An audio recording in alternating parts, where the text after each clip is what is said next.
अस्सलाम वालेकुम everyone, this is Maliya Khan and you are watching my YouTube channel. मुझे आज तक ब्रिटिश अथॉरिटीज़ की जो हिपोक्रेसी है ना वो समझ नहीं आ सकी। और ये मैं क्यों बात कर रही हूँ, इसलिए क्योंकि हम लोग अक्सर देखते हैं कि जब भी ब्रिटिश बरतानिया के अंदर स्पेसिफिकली कोई भी सक्सेस होती है किसी की भी, या कोई मेडल जीतता है, या किसी भी किस्म का कोई इनाम किसी को दिया जाता है, तो वहाँ पे ये नहीं बताया जाता कि ये इनाम किसको मिल रहा है। फॉर एग्जाम्पल, अगर वो ब्रिटिश नेशनल नहीं है और अगर वो किसी और मुल्क से ताल्लुक रखता है तो कभी भी उसका नाम नहीं लिया जाता, बल्कि सिर्फ एक ही वर्ड हमने सुना है and that is British national. मतलब अगर वो पाकिस्तान से ताल्लुक रखेगा या अगर वो किसी और मुल्क से भी ताल्लुक रखेगा तो कभी भी उसका उस मुल्क के साथ नाम नहीं जोड़ा जाएगा। क्यों? क्योंकि वो बरतानिया में रहते हुए उसको सक्सेस मिली होती है।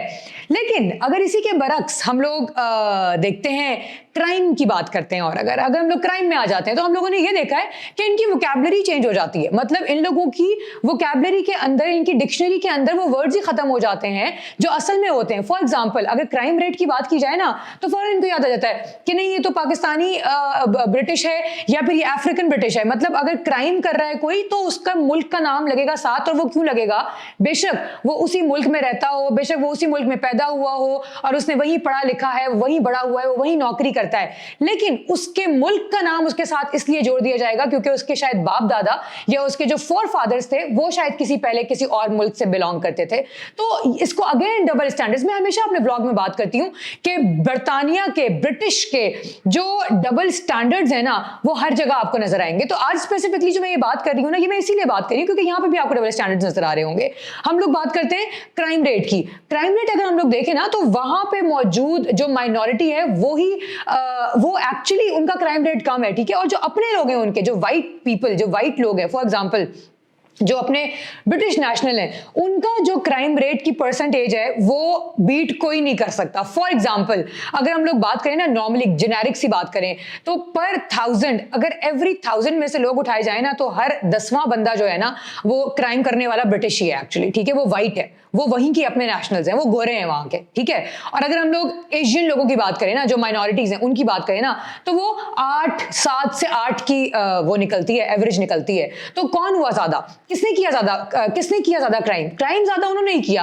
लेकिन मुझे समझ नहीं आती कि जब सक्सेस की बात आती है तो जो स्पेसिफिक कंट्री है उसका नाम भुला दिया जाता है और उसका नाम काट दिया जाता है। लेकिन जब क्राइम की बात आती है तो उस नाम को बढ़ा चढ़ा के हाईलाइट किया जाता है। आखिर क्यों?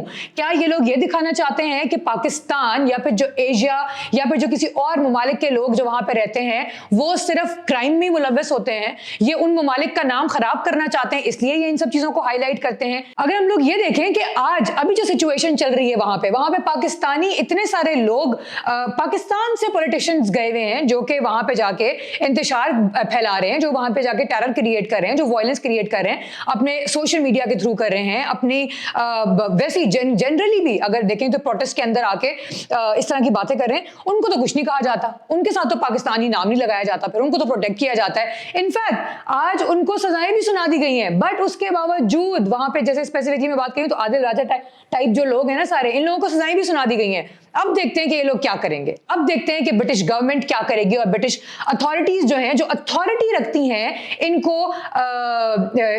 इन सब को चैलेंज करने के लिए, इन सब की जो भी इन लोगों की जो वायलेंस ये लोग क्रिएट करते हैं, जो टेरर ये लोग क्रिएट करते हैं, उस सब के ऊपर जो सजाएं इनको मिलनी चाहिए, उस सब की अथॉरिटी रखती है ब्रिटिश अथॉरिटी और ब्रिटिश गवर्नमेंट, लेकिन इनको वो नहीं देती, इनको प्रोटेक्ट करती है।